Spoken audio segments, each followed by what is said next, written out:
آج کی کہانی ہے دو پرانے دوستوں کی، ایک تیز ایک دھیمے مزاج کا، لیکن اس دفعہ ریس کچھ الگ طریقے سے ختم ہوگی۔ سنیے، کچھوا اور خرگوش 2-0 دوستی کی دوڑ۔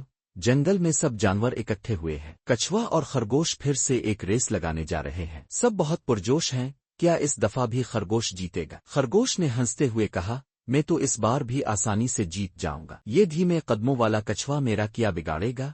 سب جانور ہنسنے لگے۔ ریس شروع ہوتی ہے۔ خرگوش بجلی کی طرح دوڑتا ہے۔ کچھوا آہستہ مگر یقین کے ساتھ چل رہا ہے۔ خرگوش نے دیکھا کہ وہ کافی آگے ہے تو سوچا تھوڑا آرام کر لیتا ہوں۔ ایک درخت کے نیچے لیٹا ہی تھا کہ اس کی آنکھ لگ گئی۔ کچھوا اس کے پاس سے گزرا، پھر راگ گیا۔ اس نے خرگوش کو جگایا اور کہا، آؤ دوستی میں اس ریس کو ساتھ ساتھ پورا کرتے ہیں۔ دونوں مل کر ریس ختم کرتے ہیں۔ جنگل کے سب جانور تالیاں بجاتے ہیں۔ کیا زبردست جیت تھی، دوستی کی جیت۔ تو بچوں، زندگی صرف دوڑ کی نہیں ہوتی، کبھی کبھی راگ کر کسی کے ساتھ چلنا سب سے بڑی جیت ہوتی ہے۔ اگر آپ کو یہ کہانی پسند آئی ہو تو لائک، سبسکرائب اور شیئر کرنا مت بھولیے گا۔ ملتے ہیں اگلی کارٹون کہانی کے ساتھ۔ اللہ حافظ۔